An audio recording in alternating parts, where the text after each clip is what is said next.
Hello friends, welcome to सूर्योदय online coaching classes. मैं सूर्य प्रकाश आज फिजिक्स का एक ऐसा टॉपिक पढ़ाने वाला हूँ जो क्लास 12th और 10th दोनों के लिए अनिवार्य है। मतलब दोनों में आते हैं। हाई स्कूल में भी वही चैप्टर है और इंटर में भी वही चैप्टर है।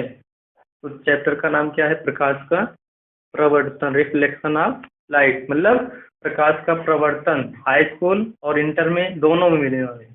तो आज उसी के बारे में हम चर्चा करने वाले हैं। जैसा कि आप बोर्ड में देख रहे होंगे प्रकाश का प्रवर्तन। प्रकाश प्रवर्तन मतलब रिफ्लेक्शन ऑफ लाइट। उसके अंदर हम चलने से पहले हमको मालूम करना है कि प्रकाश क्या होता है। मतलब प्रकाश, लाइट। तो प्रकाश एक प्रकार की ऊर्जा है। प्रकाश क्या है? एक प्रकार की ऊर्जा है जिसकी उपस्थिति में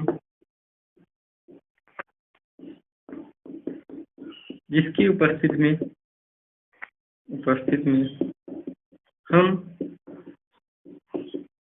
किसी भी वस्तु को देख पाते हैं। क्या कहलाता है? प्रकाश कहलाता है।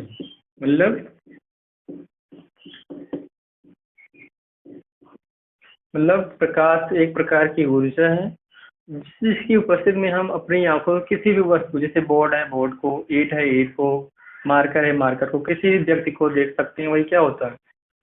प्रकाश होता है। इसकी उपस्थिति में, मतलब प्रकाश की उपस्थिति में ही हम किसी वस्तु को देख पाते हैं। अब प्रकाश के कुछ गुण होते हैं।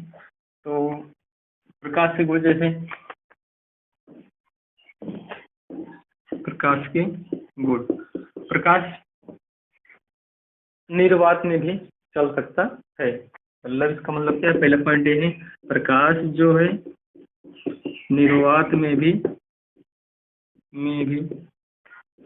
गमन कर सकता है।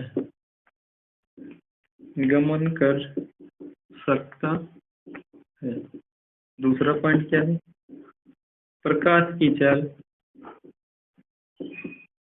निर्वात में है। प्रकाश की चाल 3 × 10⁸ मीटर पर सेकेंड होती है। मतलब जो प्रकाश है निर्वात में, इसकी चाल 3 × 10⁸ मीटर पर सेकेंड होती है। अगला पॉइंट है कि प्रकाश जो है, तीसरा पॉइंट ये है कि जो प्रकाश होते हैं इसका तरंगदैर्ध्य, प्रकाश का तरंगदैर्ध्य 3900 एंगस्ट्रॉम से 7800 एंगस्ट्रॉम तक होता है। तो आप जैसे समझ चुके हैं, बस 3 पॉइंट बोलते हैं। पहला पॉइंट ये पढ़े कि प्रकाश क्या है? प्रकाश एक प्रकार की ऊर्जा है जिसकी उपस्थिति में हम किसी वस्तु को देख पाते हैं। वही क्या होता है? प्रकाश होता है। फिर उसके अंतर्गत हम यही पढ़े, प्रकाश के कुछ गुण होते हैं। जैसे प्रकाश का पहला गुण यही, प्रकाश जो है निर्वात में भी चल सकता है। मतलब जहाँ पे वायु नहीं है वहां भी चल सकता है। दूसरा पॉइंट ये है कि क्या, कि जो प्रकाश होता है इसका निर्वात में चाल 3 × 10⁸ मीटर पर सेकेंड होती है। अगला पॉइंट ये है, इसका जो तरंगदैर्ध्य है, मतलब चलने का तरंगदैर्ध्य जो है वो क्या है? 3900 एंगस्ट्रॉम से 7800 एंगस्ट्रॉम तक होता है। अब हम आते हैं अपने टॉपिक के, प्रकाश के प्रवर्तन पर। प्रकाश का प्रवर्तन ये मिटा रहे हैं। प्रकाश का प्रवर्तन,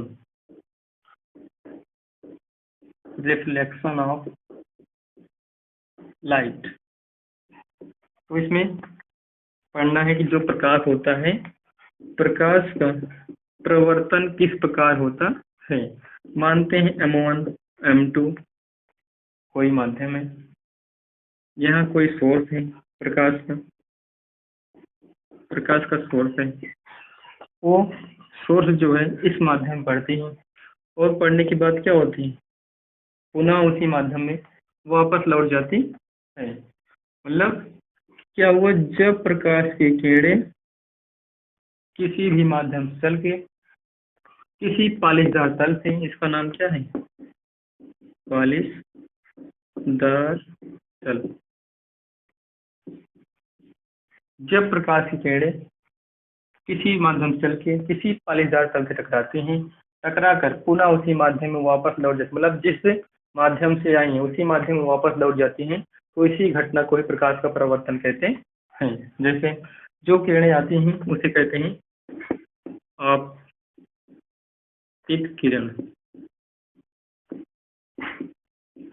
जो किरण वापस लौट जाती है उसे कहते हैं प्रवर्तित किरण। समझ पाए? मतलब जब कोई किरण, जब प्रकाश की किरण किसी एक माध्यम से चल करके, मतलब कोई माध्यम हो वहां से चल करके किसी पालिशदार तल से टकराती है, टकरा करके पुनः उसी माध्यम में वापस लौट जाती है, तो इसी घटना को ही प्रकाश का परावर्तन कहते हैं। लिख पाए?